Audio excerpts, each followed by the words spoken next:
अच्छा स्टूडेंट्स, आप यहाँ पर तीन चीज़ों को ऑब्जर्व कर रहे हो। सबसे पहले ये एक आपके पास रेड साइकिल वाला है जिसकी स्पीड आपके पास 10 मीटर पर सेकंड है, और एक आपके पास है ग्रीन साइकिल वाला जिसकी स्पीड आपके पास -10 मीटर पर सेकंड है। ये इस जानिब मूवमेंट कर रहा है और ये इस जानिब मूवमेंट कर रहा है। ये स्पीड जो इनकी स्पीड है ये इन ऑब्जर्वर के मुताबिक है। ये ऑब्जर्वर इन दोनों के मोशन को ऑब्जर्व कर रहा है और इस ऑब्जर्वर के मुताबिक इनकी स्पीड जो है रेड साइकिल वाले की वो +10 है और इसकी क्या है -10 है। इसका +10 इसलिए है क्योंकि ये पॉजिटिव एक्स एक्सिस की जानिब मूव कर रहा है और ये नेगेटिव एक्स एक्सिस की जानिब मूव कर रहा है। अब देखिए इस मोशन का एक खास बात इस मोशन की ये है कि देखिए इन दोनों के बीच में, इन दोनों मूविंग पार्टिकल या इन दोनों मूविंग साइकिल के बीच में जो ये डिस्टेंस है ये आपके पास चेंज हो रहा है, कम हो रहा है। ठीक है, अब याद रखिए कि हर वो मोशन जिसमें से दो पार्टिकल मूवमेंट करे और उनके बीच में डिस्टेंस चेंज हो, चाहे वो ज्यादा हो या कम हो, तो इस किस्म के मोशन को हम कहते हैं रिलेटिव मोशन, और हम कहते हैं कि ये एक दूसरे के रिलेटिव मूवमेंट कर रहे हैं। ठीक है, अब देखिए ये जो आपके पास इसकी वेलोसिटी है, ठीक है, ये ऑब्जर्वर ने इसकी वेलोसिटी को इस तरीके से ऑब्जर्व किया। अब अगर मैं आपको कहूं कि इस रेड साइकिल वाले के मुताबिक इस ग्रीन साइकिल वाले की वेलोसिटी क्या होगी, तो आप यहां पर देख सकते हो ये रेड साइकिल वाला इस ग्रीन साइकिल वाले की वेलोसिटी को -20 मीटर पर सेकंड ऑब्जर्व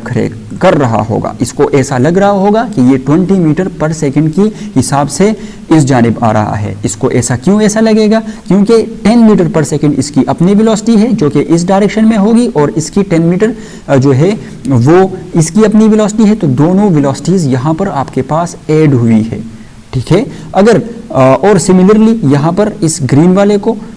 इस रेड वाले साइकिल वाले की वेलोसिटी जो है वो भी 20 मीटर पर सेकंड नजर आएगी, +20 मीटर पर सेकंड नजर आएगी। क्यों? क्योंकि 10 मीटर पर सेकंड इसकी वेलोसिटी है और 10 मीटर पर सेकंड इसकी वेलोसिटी है। अब ये क्यों हो रहा है, इस तरीके से इसको क्यों नजर आ रहा है? तो ये सारा जो कंसेप्ट है वो है आपके पास रिलेटिव मोशन का, कि रिलेटिव मोशन जो है वो क्या होता है और ये क्यों इसको 20 मीटर पर सेकंड वेलोसिटी नजर आती है। आइए समझते हैं रिलेटिव मोशन को डिटेल में। तो स्टूडेंट्स, अभी आपने देखा और मैंने आपको बताया कि रिलेटिव स्पीड, अगर दो पार्टिकल है आपके पास और दो पार्टिकल या दो कोई भी ऑब्जेक्ट है, लेट सपोज ये 2 कार्स है और ये 2 कार्स या 2 ऑब्जेक्ट कुछ इस तरीके के साथ आपके पास मूवमेंट कर रहे हैं कि इनके बीच में जो ये डिस्टेंस है, ठीक है, इनके बीच में जो ये डिस्टेंस है, ये डिस्टेंस आपके पास कम हो रहा है। ठीक है, तो ये मूवमेंट एक दूसरे के करीब भी आ सकते हैं या फिर ये एक दूसरे से दूर भी जा सकते हैं। ठीक है, तो ये जब एक दूसरे के करीब आएंगे या फिर ये एक दूसरे से दूर जाएंगे तो इसके बीच में ये डिस्टेंस क्या होगा, ये आपके पास कम होगा। ठीक है, और याद रखें कि जब भी दो ऑब्जेक्ट आपके पास मूवमेंट करे कुछ इस तरीके से कि इनके बीच में जो डिस्टेंस है वो आपके पास बढ़े या फिर आपके पास क्या हो, कम हो, तो ऐसे मोशन को हम कहते हैं रिलेटिव मोशन। ठीक है, और डिस्टेंस क्या होगा, कम होगा या बड़ा होगा, जनरली हम कह सकते हैं कि इनके बीच में जो डिस्टेंस होगा वो डिस्टेंस आपके पास क्या हो जाएगा, चेंज हो जाएगा। ठीक है, तो डिस्टेंस चेंज।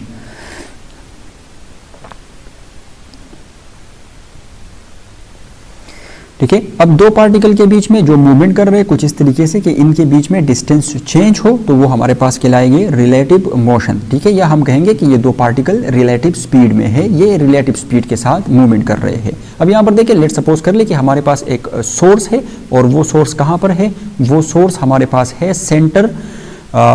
में। ठीक है, सेंटर ऑफ सर्कल में हमारे पास ये एक सोर्स है और इस सोर्स से जो है आपके पास सोर्स के इर्द गिर्द जो है सर्कल में आपके पास एक पार्टिकल मूवमेंट कर रहा है। ठीक है,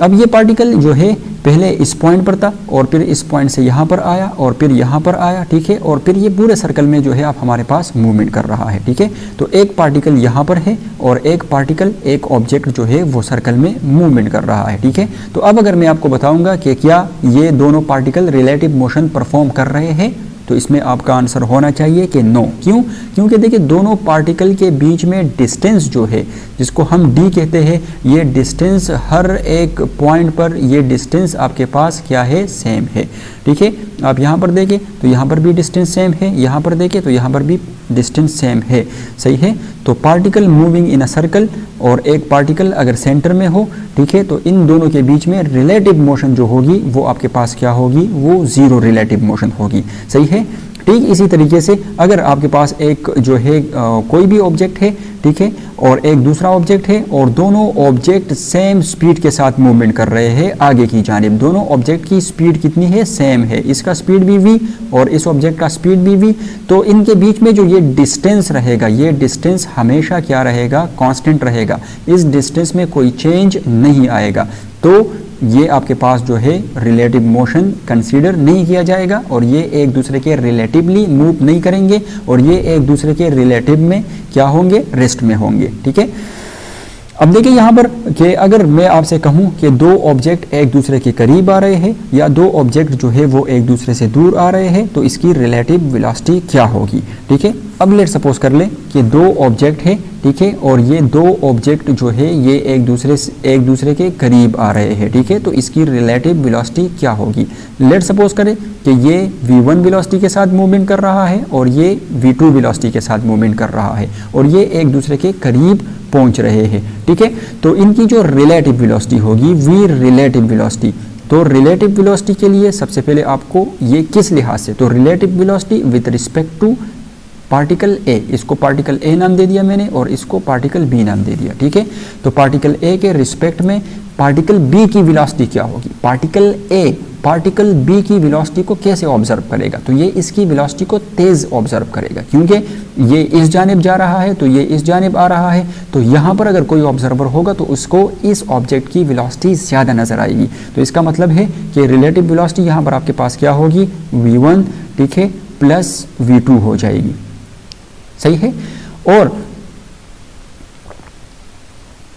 और अगर दो पार्टिकल आपके पास जो है अपोजिट डायरेक्शन में मूवमेंट करें, एक ये पार्टिकल है और एक ये पार्टिकल है, ये दोनों पार्टिकल जो है ये एक दूसरे से दूर जा रहे हो, लेट सपोज एक ही डायरेक्शन में मूवमेंट कर रहे हो, ठीक है, ये पार्टिकल भी इस डायरेक्शन में मूवमेंट कर रहा है, इसकी वेलोसिटी v1 और ये पार्टिकल भी इस डायरेक्शन में मूवमेंट कर रहा है, इसकी वेलोसिटी v2, ठीक है। वेलोसिटी चेंज है तो इसके बीच में डिस्टेंस जो है वो कांस्टेंट नहीं रहने वाला, डिस्टेंस चेंज होता रहेगा, ठीक है। तो लेट सपोज कर ले कि इसकी वेलोसिटी v1 ज़्यादा है और v2 कम है, तो इसकी रिलेटिव वेलोसिटी क्या होगी, ठीक है। तो देखिए जब ये v1 पे अगर कोई ऑब्जेक्ट है, ठीक है, कोई ऑब्जर्वर v1 पे है तो ये जब v2 को ऑब्जर्व करेगा तो इसको v2 की वेलोसिटी जो है वो ज़्यादा नज़र नहीं आएगी। लेट सपोज इसकी वेलोसिटी v1 आपके पास है 10 मीटर पर सेकेंड और v2 आपके पास है, v2 जो है वो आपके पास है लेट सपोज 8 मीटर पर सेकेंड, ठीक है। तो जब ये v1 इस v2 को ओवरटेक करेगा, ठीक है, तो इसको इसकी वेलोसिटी जो है इस ऑब्जेक्ट की वेलोसिटी वो आपके पास कितनी नज़र आएगी, वो इस 8 मीटर पर सेकेंड नज़र नहीं आएगी, बल्कि इसको यहाँ पर जो ऑब्जर्वर होगा v1 में इसको ऐसा लगेगा कि ये पार्टिकल जो है ये मूवमेंट कर रहा है सिर्फ 2 मीटर पर सेकेंड के हिसाब से, ठीक है, और ये पार्टिकल जो है ये पार्टिकल ए जो होगा ये 2 मीटर पर सेकेंड के हिसाब से इस पार्टिकल बी को ओवरटेक करेगा, ठीक है। इसको ऐसा लगेगा कि ये ऑब्जेक्ट जो है 2 मीटर पर सेकेंड के हिसाब से ही जो है मूवमेंट कर रहा है, तो इस लिहाज से इसका जो रिलेटिव स्पीड हुआ, ठीक है, तो रिलेटिव स्पीड इस लिहाज से जो है वो आपके पास क्या हुआ, वो हुआ आपके पास v1 माइनस v2, ठीक है। तो जब भी दो ऑब्जेक्ट अपोजिट डायरेक्शन में मूवमेंट करें तो इनकी वेलोसिटीज को या इनके स्पीड को आप प्लस करेंगे तो ये इसकी क्या हो जाएगी, रिलेटिव वेलोसिटी। और अगर दो ऑब्जेक्ट आपके पास स्ट्रेट लाइन मोशन कर रहे हो, एक ही डायरेक्शन में मोशन कर रहे हो, ठीक है, तो इनकी वेलोसिटी को फिर आपको अगर इनकी रिलेटिव वेलोसिटी मालूम करनी है तो आप क्या करेंगे, इनकी वेलोसिटी को माइनस कर देंगे। अब तीसरा केस आपके पास है कि अगर एक पार्टिकल जो है आपके पास वो स्ट्रेट मूवमेंट कर रहा है, ठीक है, स्ट्रेट मूवमेंट कर रहा है और एक पार्टिकल जो है या एक ऑब्जेक्ट जो है वो आपके पास इसके परपेंडिकुलर मूव कर रहा है, ठीक है, एक पार्टिकल इसके परपेंडिकुलर मूव कर रहा है और एक पार्टिकल इसके स्ट्रेट मूव कर रहा है, तो फिर इसकी रिलेटिव वेलोसिटी क्या होगी। लेट सपोज इसकी वेलोसिटी v1 और इसकी वेलोसिटी क्या है, v2 है, तो इसकी रिलेटिव वेलोसिटी आपके पास होगी v रिलेटिव आपके पास होगी is equal to under the root, ये होगी आपके पास v1 प्लस v2, ठीक है। तो इसकी वेलोसिटी आपके पास क्या होगी, under the root v1 plus v2, relative velocity इसकी होगी। देखिए रिलेटिव वेलोसिटी का जो जर्नल फार्मूला है, ठीक है, जहाँ से हमें ये पता चलता है कि यहाँ पर v1 प्लस v2 होगा या v1 माइनस v2 होगा या फिर under root v1 plus v2 होगा, तो इसका जर्नल फार्मूला आपको याद रखना है। तो इससे आप आसानी से डिटेक्ट करेंगे कि यहाँ पर प्लस होगा, माइनस होगा या फिर अंडर रूट आएगा। देखिए जर्नल फार्मूला जो हमारे पास है रिलेटिव वेलोसिटी का, तो वो आपके पास है relative velocity is equal to v1 velocity plus v2 velocity, ठीक है, और प्लस 2v1 v2, ठीक है, और ये क्या होगा अंडर द रूट, सही, और यहाँ पर आएगा कॉज ऑफ थीटा, ठीक है, under the root cos of theta. यहाँ पर ये प्लस नहीं होगा, यहाँ पर ये क्या होगा माइनस होगा, सही है, इसको आपने याद रखना है, ये प्लस नहीं होगा, सही है। अब देखिए अगर दो पार्टिकल आपके पास जो है वो सीधे मूवमेंट कर रहे हैं, एक पार्टिकल है वो भी इस डायरेक्शन में जा रहा है, दूसरा पार्टिकल भी इस डायरेक्शन में जा रहा है, तो इसकी रिलेटिव वेलोसिटी क्या होगी, तो देखिए दोनों के बीच में एंगल कितना है, दोनों के बीच में एंगल यहाँ पर है थीटा इज इक्वल टू 0। तो आप यहाँ पर 0 पुट करेंगे और cos 0 आपके पास बराबर होता है 1 के, ठीक है। तो ये आपके पास बन जाएगा v1 स्क्वायर, यहाँ पर स्क्वायर भी है उसको भी याद रखें, v1 square plus v2 square minus 2v1 v2, मतलब a square plus b square plus minus 2ab, तो ये बराबर हो जाएगा आपके पास a माइनस b का होल स्क्वायर, मतलब ये आपके पास बराबर हो जाएगा under the root v1 minus v2 whole square. इस स्क्वायर के साथ रूट कैंसिल होगा और रिलेटिव वेलोसिटी जो इस केस में आएगी आपके पास, वो रिलेटिव वेलोसिटी आपके पास बराबर हो जाएगी किसके, v1 माइनस v2 के बराबर हो जाएगी। तो इस फार्मूले से आप इजीली जो है इसको याद रख सकते हो। अच्छा, इस लिहाज से अगर दो पार्टिकल है और दोनों पार्टिकल आपके पास अपोजिट डायरेक्शन में मूवमेंट कर रहे हैं, लेट सपोज ये इस डायरेक्शन में मूवमेंट कर रहा है और ये इस डायरेक्शन में मूवमेंट कर रहा है, तो इनके बीच में एंगल कितना होगा, इनके बीच में जो एंगल होगा वो एंगल होगा इनके बीच में 180, और आपको पता है कि cos 180 बराबर होता है -1 के, तो माइनस इसके साथ मल्टीप्लाई होकर प्लस हो जाएगा, तो ये हो जाएगा v1 square plus v2 square plus 2v1 v2, मतलब a square plus b square plus 2ab, और ये बराबर हो जाएगा v1 प्लस v2 के, ठीक है, स्क्वायर कट जाएगा और आपके पास वेलोसिटी जो होगी वो आपके पास आ जाएगी v1 प्लस v2, ठीक है। तो ये रिलेटिव वेलोसिटी हुई, सही है। और इस लिहाज से अगर दो particle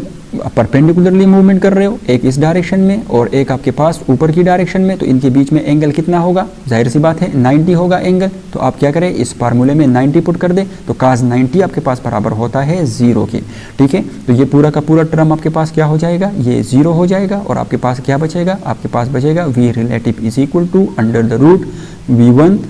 square plus v2 square, ठीक है। तो यहाँ पर रिलेटिव वेलोसिटी पे क्या है, स्क्वायर है। तो ये आपके पास जो है रिलेटिव वेलोसिटी आ जाएगी परपेंडिकुलर मोशन के लिए।